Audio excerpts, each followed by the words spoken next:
प्रहार या संहार।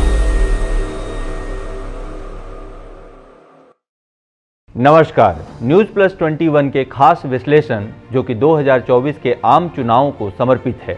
मैं जय दुबे आपके सामने विभिन्न अनछुए पहलुओं के जरिए बताऊंगा कांग्रेस और भाजपा कैसे इस वक्त देश की नब्ज को टटोलने में लगी हुई हैं, किसकी बात पर जनता की मुहर लगेगी और किसे मिलेगा ताज।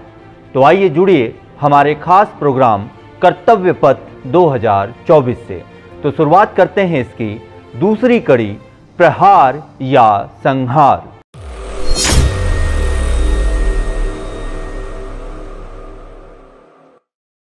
अपने खास प्रोग्राम की पहली कड़ी शंखनाद में हम देश के आम चुनाव में एनडीए और इंडी गठबंधन में अलग अलग दलों की लामबंदी के बारे में बताया।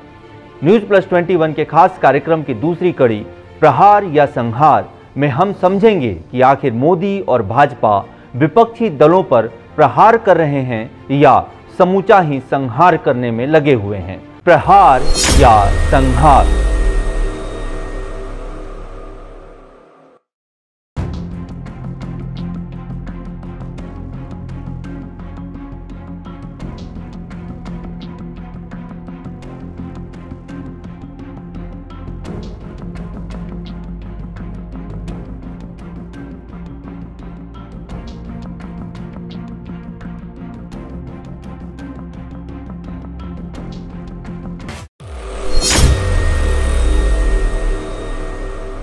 प्रहार या संहार।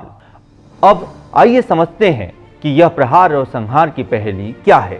प्रहार का अर्थ है अपनी तरफ से बचाव में या अपनी स्थिति को बनाए रखने के लिए किया गया वार, और संहार का अर्थ है कि विपक्ष के नामो निशान को मिटा देना। यहाँ पर पक्ष और विपक्ष में दो राजनीतिक पार्टियां और उनका कुनबा है। आइए समझते हैं ये संहार कैसे हुआ। तो शुरुआत करते हैं महाराष्ट्र से।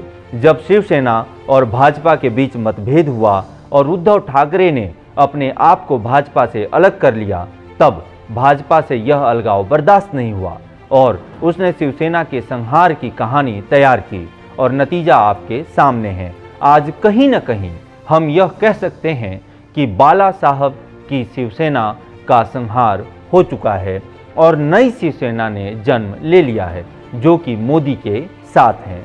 अब बात करते हैं बहुत ही रणनीतिक तरीके से बिना सामने आए राहुल गांधी पर ऐसा प्रहार किया, उनके राजनीतिक करियर का ही संहार कर दिया, या ऐसा कहिए कि बहुत ही मुश्किल से राहुल गांधी ने अपने राजनीतिक करियर को बचा पाया। जी हाँ, अमेठी की सीट गंवाने के बाद वायनाड एकमात्र सीट थी जहां से सक्रिय राजनीति में राहुल गांधी बने हुए थे और बहुत ही रणनीतिक तरीके से राहुल गांधी को यहां से वायनाड से भी संसदीय सदस्यता को हटाने की कोशिश की गई। हालांकि बाद में सुप्रीम कोर्ट के आदेश के बाद उनकी सदस्यता बची।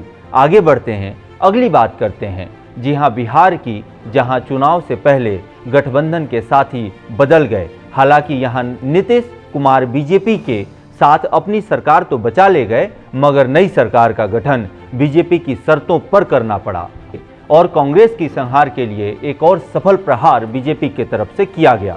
इसके बाद रुख करते हैं झारखंड की ओर, जहां जमीन घोटाला मामले में हेमंत सोरेन को जेल जाना पड़ा। बिहार और झारखंड की इस घटना पर गौर करें तो दोनों ही राज्यों में गठबंधन की सरकारें थीं। माना जा सकता है कि इन दोनों राज्यों में बीजेपी का मिशन प्रहार सक्सेस रहा। बंगाल में भी टीएमसी सरकार की मुखिया ममता बनर्जी पर बीजेपी का प्रहार जारी है। उनके कई मंत्री भ्रष्टाचार के मामले में इस वक्त जेल में हैं। संदेश खाली का मामला पुरजोर तरीके से उछाला जा रहा है। इंडी गठबंधन के संहार की अगली कड़ी में बात करते हैं छत्तीसगढ़ की, जहां कांग्रेस के अगुवा भूपेश बघेल पर भी महादेव ऐप के मामले में एफआईआर दर्ज कराने की एक और जोरदार राजनीतिक प्रहार किया गया है। संहार की कड़ी में सबसे बड़ा था कांग्रेस के दिग्गज कमलनाथ की अमित शाह से मुलाकात।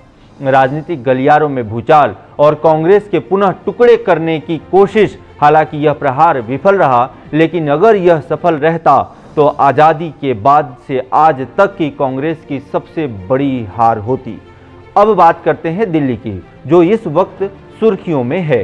निश्चित ही इंडी गठबंधन को तितर बितर करने और उलझा के छोड़ देने के लिए यह बीजेपी का बहुत ही बड़ा प्रहार है।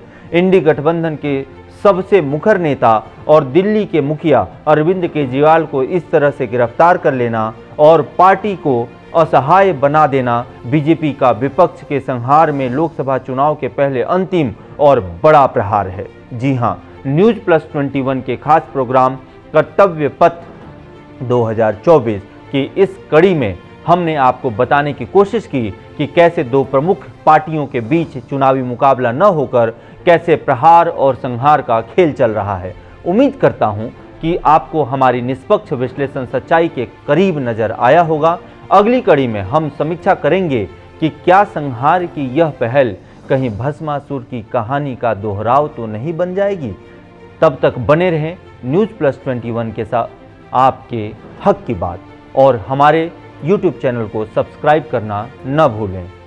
प्रहार या संहार।